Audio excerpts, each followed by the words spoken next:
Okay, the other thing that happens a lot when we go into the shifts of the brainwave states, as well as moving from something like a gamma or a high beta back down into a delta, is coming from a philosopher named Fredric Jameson. And this has to do with understanding stable points through the instability. So instability helps us to understand through referencing stable points, and that creates a repression of contradiction. Okay, so the contradictions that we're used to looking at, or that really frequently come up, especially in the Innerdance, we might talk about more as the polarities or the dichotomies, or even just the extremes of what is one or the other. And at a really basic level, the contradictions are the yes and the no, the good, the bad, the right and the wrong. But we would also look at this especially as the masculine and the feminine. And there's a couple other references for this type of contradiction within relation to music. And it's the cultural or the natural, or the historical or the immediate. When you're going into the historical, it uses the past as the reference point. When you're in the immediate, it's like, what's the present moment? What is this now timing? And how does that relate to anything that I've been taught or what has been structured before me? The cultural and the natural. What is the natural world right now?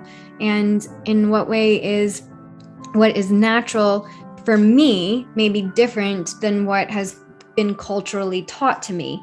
Do I follow what it is that's cultural, or do I follow what is natural? Because maybe I'm not living in the same place as my ancestors where culture began.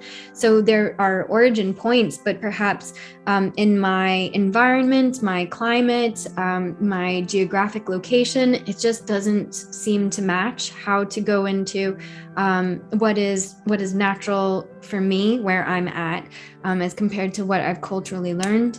And then of course the masculine and feminine is a little bit clearer for us.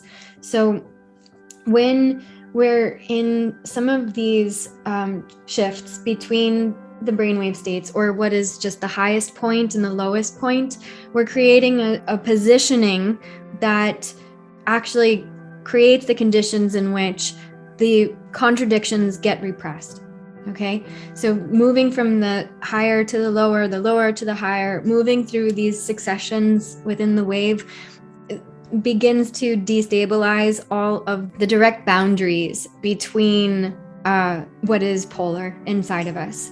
Okay, and so if we can actually allow for these things to repress, then we can also come into what we would call a regression.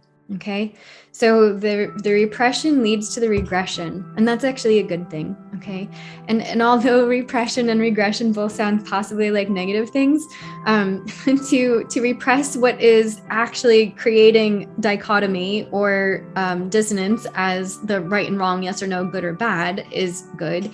And to regress from wherever we are in a state of satisfaction or a need to move forward or a constant drive towards what's next actually helps to support us to experience more of that centered state between everything that has happened already, or who we used to be and where we are now, but without that need to keep driving something forward. The regression lets us take a more median view, and within that median place, you get to see yourself a lot more clearly as inside of that center.